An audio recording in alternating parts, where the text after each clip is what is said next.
construite à partir de briques de plastique recyclées avec 24 tonnes de déchets plastiques qui coûtent 3 fois moins cher qu'une construction habituelle. Et puis en Syrie, 2 femmes françaises qui ont fui l'État islamique sont prêtes à rentrer en France pour y être jugées. Bonsoir et bienvenue dans le 19h. Des salles de classe construites avec des briques faites à partir de déchets plastiques recyclés à Gonzagueville dans la commune de Port-Bouët, une technologie made in Colombie qui permet de construire à moindre coût et rapidement, par ce dont l'UNICEF veut contribuer à l'amélioration du cadre d'études des écoliers. Le reportage de Clément Bocco. École primaire publique de Gonzagueville dans la commune de Port-Bouët. Parmi ces bâtiments, un édifice attire l'attention de tout visiteur. 3 salles de classe construites avec des briques de plastique recyclées, imperméables à l'eau, résistantes au feu, au vent violent et aux fortes pluies. Les briques en plastique recyclé sont faciles à assembler et 3 semaines suffisent pour bâtir une salle de classe. Ce don de l'UNICEF vise à soutenir l'éducation aux enfants de Côte d'Ivoire. Cette technologie est importée de la Colombie où le projet connaît un essor remarquable. L'avantage de ce matériau-là, novateur, qui utilise du plastique, c'est la lutte pour la pollution plastique, qui est un fléau ici en Côte d'Ivoire, mais partout dans le monde, qui pollue nos océans, mais qui pollue aussi les terrains de jeu des enfants dans les communautés. C'est facile de faire la construction, mais c'est aussi facile à démonter. Alors on peut les reprendre, il n'y a pas de béton, elles ne sont pas fixées par du béton, alors on peut les reprendre et on peut reconstruire ailleurs. Dans le district d'Abidjan, 300 tonnes de déchets plastiques sont produites par jour selon l'UNICEF. Une aubaine pour l'implantation d'une usine de fabrication de briques à partir de plastique recyclé dans le pays les mois à venir. L'idée est de travailler pour mettre un système en place où les gens pourront collecter le plastique, ramener le plastique vers l'usine pour en créer quelque chose qui est utile, comme une salle de classe pour nos enfants, mais de faire aussi d'aider ces femmes, ce sont surtout des femmes, d'aider ces femmes à gagner un peu plus d'argent et à sortir de ce cycle de pauvreté dans lequel elles sont. Les bénéficiaires de ces premières salles de classe construites avec du plastique recyclé témoignent. Nous, on n'a jamais cru qu'on pouvait utiliser les sachets pour faire des briques et puis même construire encore des maisons. Vraiment, c'est ce qu'on a vu que vraiment c'était bien parce que nous, on se posait des questions, comment on allait faire. Avec ça, là aussi, on peut mettre la peinture, est-ce qu'on met, quand on a vu l'état final, vraiment c'est beau. Parce que là, il y a de l'espace, la classe est bien aérée. On arrive à se déplacer dans la classe sans problème. Les enfants, en tout cas, ils sont très contents parce qu'ils ont eu une nouvelle classe. Et il y a de l'espace, ils arrivent à bien travailler aussi. La construction d'une salle de classe avec du plastique recyclé mobilise 8 tonnes de déchets plastiques et coûte 30% moins cher qu'une construction habituelle. Pour la phase pilote de ce projet, ce sont les localités de Gonzagueville, Tomodi et Divo qui abritent les premières salles de classe. Pendant ce temps, la drogue fait de nombreuses victimes en milieu scolaire. La jeunesse étudiante catholique de la paroisse Saint-Sauveur Miséricordieux de la commune de Yopougon a décidé de mener la lutte contre ce fléau. Lors d'une conférence, donc, élèves et étudiants ont été sensibilisés sur les dangers de la consommation de la drogue. Parmi les problèmes qui minent l'école ivoirienne, il y en a un dont on ne parle pas souvent, mais qui est pourtant bien réel, la drogue en milieu scolaire. Ce fléau gangrène aujourd'hui la plupart des établissements scolaires. Plutôt que de suivre les cours, ils sont nombreux les élèves qui s'adonnent à la consommation des drogues. C'est pour attirer l'attention des populations sur cette réalité que la jeunesse étudiante catholique GEC de la paroisse Saint-Sauveur Miséricordieux de Yopougon résidentiel initie cette conférence sur le thème « Lutte contre la drogue et les violences en milieu scolaire et universitaire, élèves et étudiants construisant une école modèle ». Le constat, il est lourd, le tableau, il est noir. C'est pourquoi nous, jeunes, sommes venus dans cet établissement afin de sensibiliser nos chers amis, étudiants et élèves. Les conférenciers Kanga Bilé Eugène, président de l'ACADSI, Action des chrétiens pour l'abolition de la torture, et le prophète Eli Yapi soulignent que la violence en milieu scolaire et universitaire est une réalité en Côte d'Ivoire.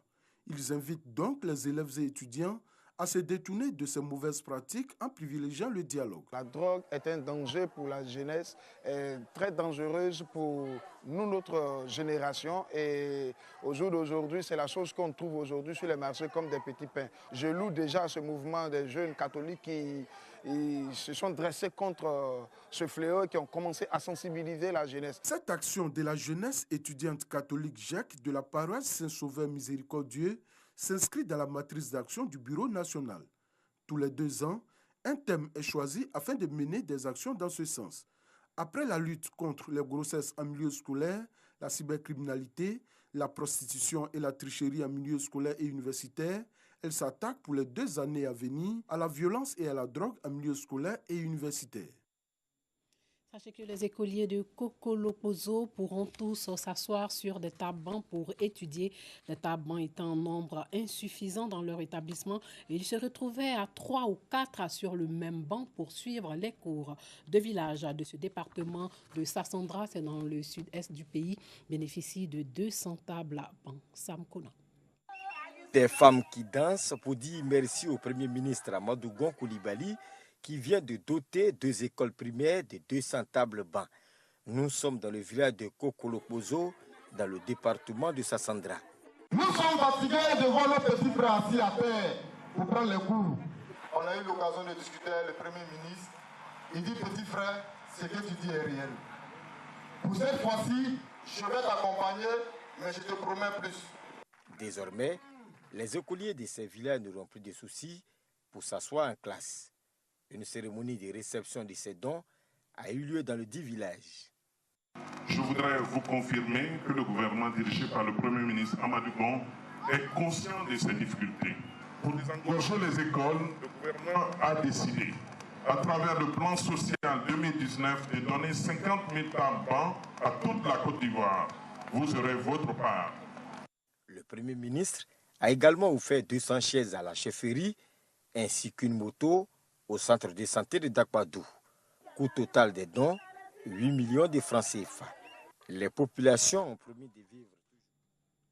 Sachez qu'un incendie a ravagé hier le dortoir des étudiants de l'Académie régionale des sciences et techniques de la mer dans la commune de Yopougon. Aucune perte en vie humaine n'a été enregistrée. L'incendie s'est réduit à un court-circuit et les sapeurs-pompiers militaires ont réussi à circonscrire cet incendie. Les guides religieux musulmans de la commune d'Abobo ont prié pour la paix et la cohésion sociale lors de la cérémonie de lecture du Coran initiée par la communauté tidjanite. Le reportage de Paragasoro Koni. Le sens de nombreux chapitres et versets du Saint-Coran, dont le chapitre 108, l'abondance, expliqué aux fidèles par Cheikh Hamad Tidjani Diabaté, guide de la communauté tidjanite à l'Ulbaït. C'était à l'occasion de la cérémonie de clôture du tafsir, la fin de la lecture du Saint-Coran. Pour le conférencier, la parole de Dieu contenue dans ce chapitre, tout est symbole. L'abondance parce qu'on en a besoin et que ça a été révélé au prophète Mohammed à un moment où le prophète était très affligé, il était à la limite désespéré. Et Allah, pour lui redonner l'espoir, voilà, a révélé cette sourate pour montrer à l'envoyé d'Allah que la richesse souvent n'est pas la richesse matérielle, mais il y a la foi, il y a la crainte révérentielle d'Allah subhanahu wa ta'ala, il y a l'adhésion massive de tous ces hommes et femmes en islam et le message que ça peut apporter aussi à la nation. Aujourd'hui, le pays a besoin de la paix et de la tranquillité et nous disons aux uns aux autres, ne désespérez pas de la miséricorde d'Allah subhanahu wa ta'ala. Inch'Allah, demain sera meilleur. Au cours de la conférence, Cheikh Hamad Tidjani Diabaté a invité l'ensemble de la communauté musulmane à prôner autour d'elle les valeurs de paix, de tolérance et d'amour. Occasion pour imams, prédicateurs, guides religieux, parrains et fidèles musulmans de prier pour la stabilité, la paix et la cohésion sociale. Les discours que nous attendons aujourd'hui nous donnent par moments une sueur froide dans le dos et il s'agit pour nous, en tout cas pour notre religion, de faire beaucoup de bénédictions afin que le pays n'ait pas des jours sombres. J'aimerais attirer l'attention de tous les imams pour que de temps en temps, surtout les vendredis, qu'on mette l'accent sur la prière pour la paix dans le pays. La paix, la réconciliation, nous en avons besoin. Ici, nous sommes venus ajouter notre intention sur les intentions de la communauté pour véritablement en appeler Dieu à mettre la main sur la Côte d'Ivoire pour que la paix qui est tant recherchée, cette paix-là vraiment puisse se ressentir dans tous les foyers. Cette édition 2019 de la clôture du Tafsir à la grande mosquée du quartier Banco d'Abobo a bénéficié du soutien de nombreux autres guides religieux venus des différentes communes du district d'Abidjan et des villes de l'intérieur du pays, mais aussi du soutien de l'ambassadeur du Mali en Côte d'Ivoire. Nous voudrons profiter qu'il fasse des bénédictions pour la paix, la stabilité dans nos pays, la Côte d'Ivoire, le Mali, tous les pays de la CEDEAO, tout le monde entier, qui ait la paix et la stabilité. Adoration, invocation, prières et bénédictions, des temps forts qui ont également meublé cette cérémonie de la fin de la lecture du noble Coran. Au Zimbabwe, 8 survivants et 24 corps ont été extraits après l'inondation de 2 mines d'or. Les opérations de recherche se poursuivent à Kadoma, au sud-ouest de la capitale, à Harare, après l'inondation de 2 puits d'or dans lesquels se trouvaient des mineurs illégaux. Le vice-ministre zimbabwéen des mines a précisé que près de 70 travailleurs seraient pris au piège. L'accident s'était produit après que des puits et des tunnels souterrains où travaillaient des mineurs illégaux avaient été inondés par l'eau d'un barrage mardi dernier. Le Zimbabwe a un sous-sol riche en minerais comme les diamants, l'uranium, le chrome, le platine et l'or. Les revenus de l'industrie représentent encore près de 30% du revenu national. En Syrie, 2 femmes françaises qui ont fui l'État islamique témoignent. Les 2 Françaises sont prêtes à rentrer au pays, mais sans sacrifier l'islam rigoriste et pour y être jugées équitablement. Ces 2 Françaises ont fui le groupe État islamique. L'AFP les a rencontrées dans le camp de déplacés d'Al-Houl en Syrie. J'espère retourner en fait, dans mon pays et ne plus faire subir ça à mes enfants. En fait, c'est dur par rapport aux enfants. Quand on a des enfants, c'est très difficile de les voir toute la journée. Maman, j'ai faim, maman, j'ai faim. J'ai un fils qui a 7 ans. Mentalement, ça l'a un petit peu réduit en fait. Elles se sont rendues aux Kurdes, plus poussées par la faim que le remords. Et elles savent que le gouvernement français hésite à rapatrier les familles de djihadistes. Je comprends pourquoi ils ont des réserves, enfin des craintes. Je comprends d'un côté, c'est normal. Mais bon, après, on est des gens normaux. On vit normalement. On n'est pas des animaux. Déçues par Daesh, elles excluent néanmoins de sacrifier leur islam rigoriste. De nombreux éléments dans le récit de ces 2 femmes restent invérifiables. À Caracas, c'est au Venezuela, sous des tentes, des bénévoles offrent des consultations médicales gratuites aux habitants de Macarao, un quartier défavorisé du sud-est de la capitale vénézuélienne, dans le cadre de l'aide humanitaire d'urgence promise par l'opposant Juan Guaido. Le récit de Dangui Dangui. Un hôpital de la campagne en plein Caracas.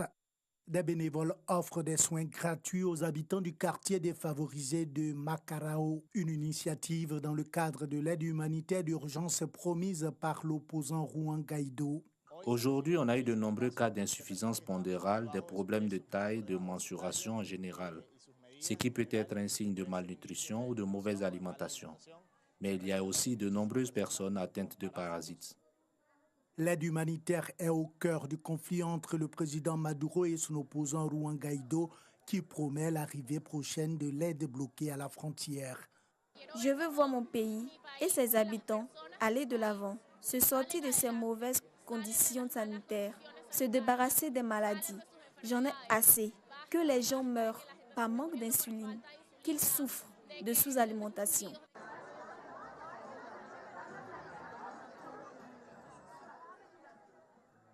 C'est sur ces images que s'achève ce journal. Merci de l'avoir suivi. Portez-vous bien.